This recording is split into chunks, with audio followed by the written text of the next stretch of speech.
மாநிலங்களவை உறுப்பினர் பதவிக்கு பாமக தலைவர் அன்புமணி மனு தாக்கல் செய்து வருகிறார். நேரடி காட்சிகளை பார்க்கலாம்.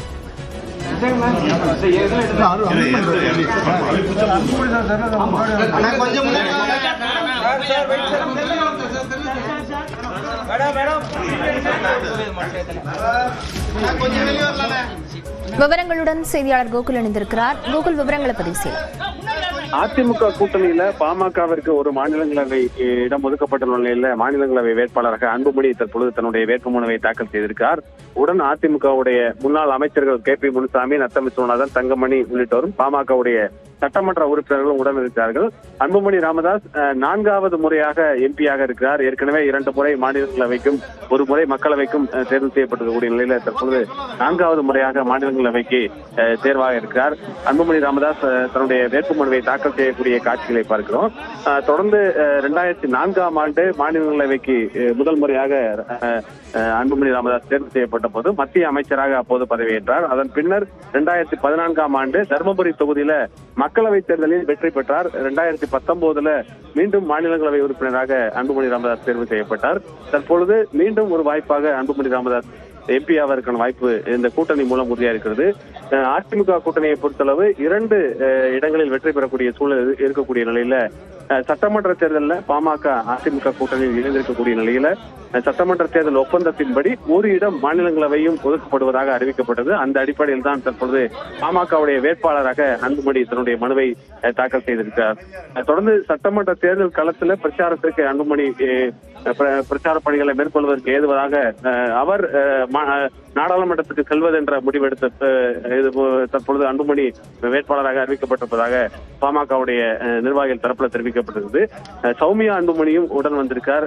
யார் வேட்பாளர் என்ற எதிர்பார்ப்பெல்லாம் இருந்திருக்கக்கூடிய நிலையில தற்பொழுது அன்புமணி நேரடியாக மனு தாக்கல் செய்திருப்பது குறிப்பிடத்தக்கது. சௌமியா அன்புமணி மாற்று வேட்பாளராக மனு தாக்கல் செய்திருப்பதாக தகவலாம் வெளியாக இருக்கிறது. சௌமியா அன்புமணி சட்டமன்ற தேர்தல் களத்தில் இறங்குவார் என்ற தகவலாம் சொல்லப்படுகிறது. தற்பொழுது மாநிலங்களவை தேர்தல் வேட்புமனுவை அன்புமணி ராமதாஸ் கூட்டணி கட்சியான அதிமுகவுடைய மூத்த நிர்வாகிகளோடு இணைந்து தாக்கல் செய்யக்கூடிய காட்சிகள் பார்க்கிறோம். அங்கு மனுவை தாக்கல் செய்த பின்னர் அந்த உறுதிமொழியை ஏற்றுக்கொள்ளக்கூடிய காட்சிகள் எல்லாம் பார்க்கிறோம். தொடர்ந்து அதிமுக கூட்டணியில மற்ற கட்சிகள் எல்லாம் மாநிலங்களவைக்கு எதிர்பார்த்த நிலையில பாமகவிற்கு அந்த 1 இடம் ஒதுக்கப்பட்டிருப்பது ஒரு முக்கியத்துவம் வாய்ந்ததாக பார்க்கப்படுகிறது. ஏனென்றால் ஏற்கனவே தமிழ் மாநில காங்கிரசுக்கு வாசன் ஏற்கனவே அதிமுக கூட்டணியில மாநிலங்களவை உறுப்பினராக இருந்தார். அதே போல அம்மா மக்கள் முன்னேற்ற கழகம் தற்போது கூட்டணியில் இணைந்திருக்கக்கூடிய நிலையில அவர்களுக்கு 1 இடம் ஒதுக்கப்படலாம் என்ற தகவல் எல்லாம் கூறப்பட்ட நிலையில நேற்றைய தினம் அதிகாரப்பூர்வமாக அதிமுக பொதுச்செயலர் எடப்பாடி பழனிசாமி அதிமுக 1 இடத்தில் போட்டியிடும் என்றும் அதனுடைய வேட்பாளராக தம்பிதுரை என்றும் மற்றவரிடம் பாமகவிற்கு ஒதுக்கப்படுவதாக அறிவிக்கப்பட்டது.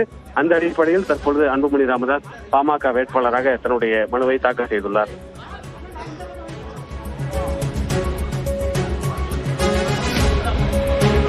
கோகுல், முன்னதாக நாடாளுமன்ற உறுப்பினராக அன்புமணி வகித்து வந்த பதவிகள் குறித்தும் அவர் மேற்கொண்டிருந்த நடவடிக்கைகள் குறித்தும் விவரிக்கலாம்.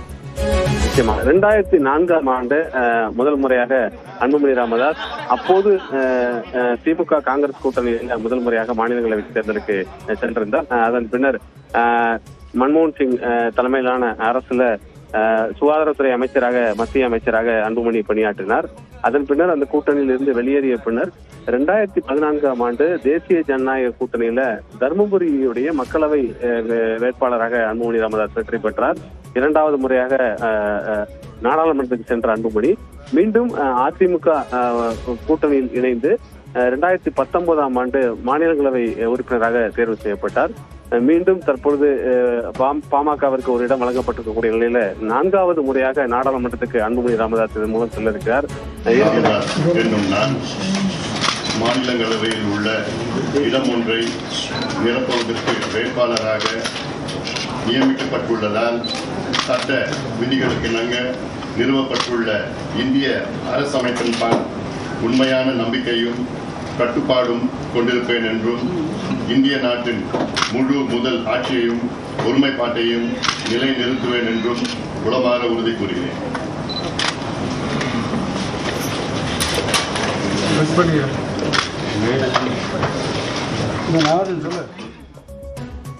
கோகுல், நீங்கள் தொடர்ந்து விவரங்களை பதிவு செய்யலாம். தற்பொழுது மனு தாக்கல் செய்த வேட்பாளராக இருக்கக்கூடிய அன்புமணி ராமதாஸ் தன்னுடைய உறுதிமொழியை வாசிக்கக்கூடிய காட்சிகளை பார்த்தோம். 2004ஆம் ஆண்டு அவர் முதல் முறையாக மாநிலங்களவைக்கு அப்பொழுது இளம் வயதில் சென்றிருந்த அன்புமணி மத்திய அமைச்சராகும் போது அவர்கள் செய்த அந்த 108 ஆம்புலன்ஸ் சாதனை உள்ளிட்ட சாதனைகளை தான் பாமகவினர் இன்றும் தொடர்ந்து எங்கு பிரச்சாரத்துக்கு சென்றாலும் அந்த சாதனைகளை திரும்ப சொல்லிக் கொண்டு வருகிறார்கள். 2014 மக்களவைக்கு அன்புமணி ராமதாஸ் சென்றிருந்தார். 2019 மாநிலங்களவைக்கு மீண்டும் சென்றிருந்தார். இது மீண்டும் ஒரு வாய்ப்பாக அன்புமணி ராமதாஸ் மாநிலங்களவைக்கு செல்ல இருப்பது குறிப்பிடத்தக்கது. சட்டமன்ற தேர்தல் களத்துல இவர் தமிழகம் முழுவதும் குறிப்பாக வட மாவட்டங்கள்ல தீவிர பிரச்சார பயணத்தை மேற்கொள்ளும் வகையில சட்டமன்ற தேர்தலில் போட்டியிடுவதில்லை என்ற ஒரு முடிவெடுத்த அன்புமணி மாநிலங்களவைக்கு மீண்டும் செல்வது என்ற அடிப்படையில் தான் அவரே வேட்பாளராக அறிவிக்கப்பட்டிருக்கார்.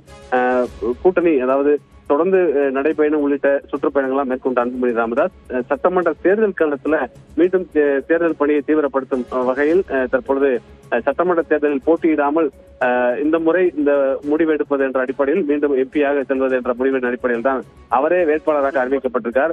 சௌமியா அன்புமணியும் தலைமைச் செயலகத்துக்கு வந்திருந்தார். ஒரு எதிர்பார்ப்பு இருந்தது. சௌமியா அன்புமணி கடந்த மக்களவை தேர்தலில் தருமபுரி தொகுதியில போட்டியிட்டு தோல்வியடைந்த நிலையில அவர் எம்பி ஆவாரா என்ற பல்வேறு யூகங்கள்லாம் பேசப்பட்ட நிலையில சௌமியா அன்புமணியும் அதற்கேற்றவாறு தலைமைச் செயலகத்துக்கு வந்திருந்தார். ஆனால் மாற்று வேட்பாளராக சௌமியா அன்புமணி மனு தாக்கல் செய்ய இருப்பதாக தற்போதைய தகவலா இருக்கிறது. அவர் சட்டமன்ற தேர்தல் களத்துல சௌமியா அன்புமணி இந்த முறை போட்டியிடுவார் என்ற தகவலாம் சொல்லப்படுகிறது. நேற்றைய தினம் அதிமுக பாமக தலைவர்கள், அதிமுக பொதுச் செயலரும் பாமக தலைவர் அன்புமணியும் அவருடைய இல்லத்தில் சந்தித்து பேசினார்கள். ஏற்கனவே கூட்டணி இறுதி செய்யப்பட்டு எண்ணிக்கையெல்லாம் ஓரளவு இறுதி செய்யப்பட்டிருக்கக்கூடிய நிலையில எந்தெந்த தொகுதி என்ற பேச்சுவார்த்தை தொடர்ந்து நடைபெறக்கூடிய நிலையில சௌமியா அன்புமணி போட்டியிடும் வகையில ஒரு தொகுதியை குறிப்பிட்ட சில தொகுதிகளை கேட்டிருப்பதெல்லாம் தகவல் சொல்லப்படுகிறது. பாமகவுடைய தொடர்ந்து விருப்பப்பட்டியலின் அடிப்படையில அவருக்கு தொகுதியும் இறுதி செய்யப்படக்கூடிய நிலையில் சட்டமன்ற தேர்தல் களத்துல இணைந்து பணியாற்றும் வகையில அதிமுக பாமக கூட்டணியின் அடிப்படையில இந்த ஒரு இடமானது பாமகவுக்கு ஒதுக்கப்பட்டு தற்பொழுது அன்புமணி ராமதாஸ் மாநிலங்களவை தேர்தலுக்கான வேட்புமனுவை தாக்கல் செய்திருக்கிறார். அதிமுக கூட்டணியாக இருக்கட்டும் அதிமுக கூட்டணியாக இருக்கட்டும் இந்த கூட்டணி பேச்சுவார்த்தையில இந்த மாநிலங்களவை இடம் என்பது ஒரு முக்கியத்துவம் வாய்ந்ததாக பார்க்கப்பட்டது.